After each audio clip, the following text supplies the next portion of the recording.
Yep. Anything, let's go. So, there is, as far as white people go, there's the category of white trash. And then it made me think, well, yeah, there's white trash, but that doesn't necessarily have to mean that you're like low status or like low socioeconomic on the lower totem, on the totem pole, because there's a category that is white trash adjacent that is essentially, I feel, it could be worse than being just like uneducated, just not having a good upbringing, so you're just not a good human being and things like that. I'm saying mainly white people, but it's really anybody. Anybody who has made their very heady, mind-based job become their personality. And that's for the most part in tech. So I've noticed in even family and friends, people close to me, let alone all the people who they're friends with, the mutuals and whatnot, where it's like, you can pretty much tell they're in tech or they're doing a very computer heavy job. We won't talk about just the physical, the biological effects of being in front of a screen for hours on end. We don't even have to get there. We're just talking about arguably something deeper, which is the effect that long-term exposure to non-human agendas, non-human protocol, what that does to our heart and soul, what it does to our humanity, our humanness. It's like, on the surface level, the person who's very heady, very mindy, is just boring.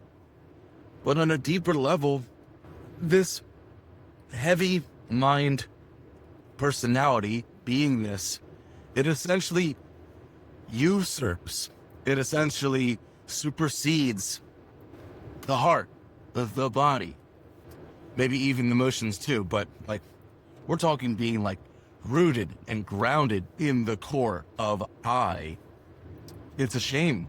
It's a real shame to see, because in my view, and the views of people who are very embodied, spiritual or not, you can be embodied as a total meathead, just working out all the time, but you feel alive, you feel real, you feel true. That's the type of embodied that I'm talking about. And at least in my experience and the experience of others, where you add spirituality into the mix of your whatever, your daily, weekly exercise, workouts, just body encompassments, you add spirituality into the mix, and you can get to a point where you have this sense of knowing that whatever happens, you've got it. The universe has your back. You're living your life, and life is living its life. You're living life. Life is living you. It's a great team, and you just feel it. You feel it in your core. You feel it in your bones. You feel it. You feel it. You feel it. I am alive.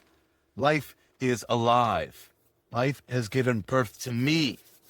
I give birth to even more gifts. Gifts of creativity, of perception, being gifted outwardly, right?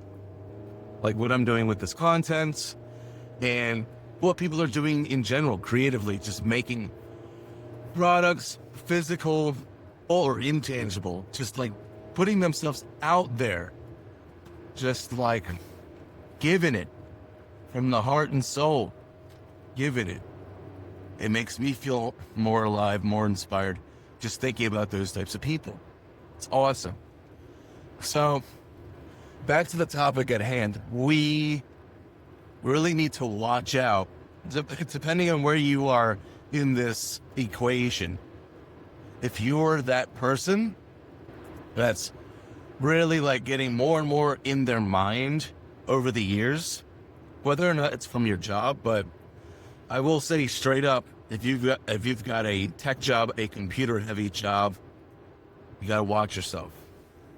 You have to, if you're going to stay in that type of job, you got to balance the scales. You got to, before work, after work, over the weekends, you got to get embodied. You got to get messy. You got to get wild. You got to get primal. You got to get real and true. You got to get human. No ifs, ands, or buts. If you really actually want to live your fullest and best life, there's no other way. You got to get embodied. You got to become who you are. The mind is roughly 25% of who you truly are. Get the body involved. Get the heart and soul involved. Get something that's wholesomely passionate within you. Bring it out. Bring it forth. You don't have to become a content creator, a business owner. It could be a hobby. To be embodied, to be strong, stoic, statured. What's the word I'm thinking of? To have a very thick, prevalent, and earthy trunk, to use the tree analogy, symbolism. Like roots, deep, trunk, thick, fruits, nourishing, straight up. You got to get embodied. You got to get in touch with this heart and soul. There's no other way. You can't get to the soul through the mind. It just doesn't work that way. You can have a better understanding of the mind when you're more in touch with the soul. So it's like the mind goes on regardless. But to approach yourself from the heart and soul level through just internal observation, perhaps take notes in a journal, or meditation, contemplation, reflecting in general, stimulus minimum, just being with yourself. Is it worth it to you? That's really up to you. Embodiment at the heart and soul level and everything beyond, you want that? That's really up to you. It made me think of this thought that came up when I was watching this other YouTuber. Shout out to Elijah Long. But because he's just a true blue man, just straight up. And then in reflecting, doing myself reflecting, I'm like, am I really a man? Am I? And then I'm like, man is a state of mind. Like, I don't need to be bench pressing 250 to know that I'm a fucking man. Like, straight up. Like, to have this testosterone mind, I'll probably come up with a better term later, is just being more and more ready and up and willing and able to just go forth in life. Challenges, inevitable. Tough times, inevitable. Troughs before the peaks in the waveform of life, inevitable. Downtime, feeling down, depression, temporary, inevitable. Roll with the punches. So that's that. But okay, so if you're doing a computer heavy job, watch out for that. Get it in that balance.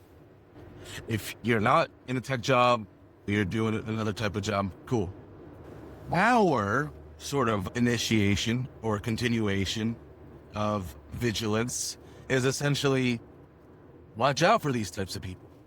Because honestly, like, the more you get in your head, the more you get sort of caught up in your own nonsense. When you see people externally, or it's not you, well, all of us to an extent, so we need to watch out for it. But just like, especially people in your group, in your circle, whatever, your employees, whatever, and you, but just people in general, it's a sort of issue of trust. If someone's really caught up in their own mind, they're further and further from true, visceral reality. If they're conjuring stuff up, and if you can relate, take this to heart too. If you're conjuring stuff up and you're not talking stuff out, if you're not processing things with other people, like, therapy is what it is, whether it be a professional psychologist, psychiatrist, or just your boys, your friends, like whatever. I wouldn't necessarily recommend like family, like brothers and sisters, parents and stuff like that. You need a different perspective. Friends, coworkers, etc. Get what you can get. Talk things out. Talking things out gets us more and more rooted and grounded in reality. Like, we need a solid circle. Like, I might just dedicate this channel to men specifically, because as a man, I have more to relate to, obviously. So the fact that men, especially, just like benefit deeply, viscerally from having a brotherhood of just like shooting the shit. That's how we do our therapy, where it's just like goofing off, just like making jokes, making pings and jabs at each other. But it's just like to shake off the headiness of the kind of the mad scientist mind. Just get it out of here. We need more heart and soul and visceral and bodily embodied true humans. That's what we need. So if you're that type of person that is getting caught up in your own head, oh, okay. So one of the main points of this is we got to watch out, because calculate it. If you've been doing a computer heavy job for years, or somebody who's been doing a computer heavy job for years, like, how many hours is that?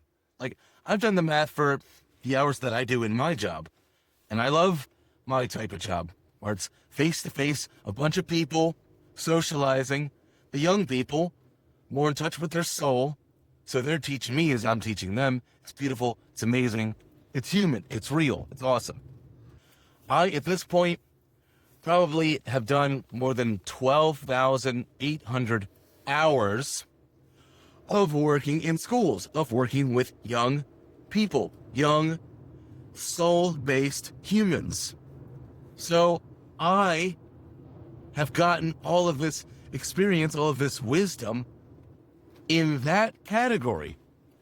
If you've been working a job 10 plus years, we're talking 11,000, 12,000 plus hours. Let's just say 10,000 hours, plus or minus. If you've been doing 10,000 hours, and we're just talking about work, not even at home, right? If we're talking 10,000, 12,000 plus hours in your life so far, and I'm being really kind of like conservative with this estimate, right? Because we're not even talking screen time at home. 12,000 plus hours. Wow. You've become a master craftsman of sitting in front of a computer. You've become a massive craftsman in calculating things, in organizing things, in Microsoft Word, Microsoft Excel, or whatever other program you're using. Wow, master craftsman in data, right? So if you're in that world, watch yourself. It's less and less humanizing over the years, whether or not you realize it, whether or not you want to admit it. What's human? It's going to an open field, throwing a ball around. Is it tag? Is it two-hand touch? Is it tackle? Doesn't matter. Going to an open field, or the beach, or the woods, and goofing off. Like, plain and simple. If you feel like you're losing your humanity, there are outlets. There are, as I beat the chest, there are inlets, right? We can become more human in this sense just by sitting down, eyes closed, and doing these types of internal things. Search up shadow work if you don't know what that is. It's a very masculine thing to do, and it's a very internal thing to do. So, shadow work, meditation, contemplation, journaling, general reflecting, right? Even as you're going on in life where it's like, oh, I've reacted that way. Huh. I've thought that way. Do I like that? Do I want that? Can I change that? Yeah. If you want your life to change, if you want to be more human, we gotta consider these things. Our thousands of hours spent, are they spent in the human earth world, or are they spent in front of a machine? And in modern world, we're doing a lot of both. Yet, are we balanced? Bada bing, bada boom. I'll leave it at that. Much respect. Respect, respect, respect to you, to us, to this world, to us surviving, to us being more and more up for the challenges, inevitable challenges of life. And they can be temporary too. Or it's like, challenge. Oh no. Face it. Do it. Then reflect on it. And realize that you've become better as a result of bearing, surviving the challenge. Awesome. You're awesome to the extent that you're taking these challenges in stride. Awesome. Awesome, awesome, awesome. Much respect to the cosmos, the sun. Shout out to the sun, our atmosphere, our earth, for keeping us alive. Honestly, like, shout out. Like, look, you could be earthed right now. You could be unalive right now, but you're not. Another quote, I think it's from Albert Camus, where it's like, don't off yourself. Just have another coffee, right? Or just have another rest or another whatever. Like, even if it's a vice, just like, look, just let things be and then take on the challenge when you feel like it's the right time. Boom, boom, boom. Respect to you, to us, to the challenges that make us stronger, to Earth, the sun, the cosmos, for keeping us alive. Much respect. This is Mr. Mike. Catch you later.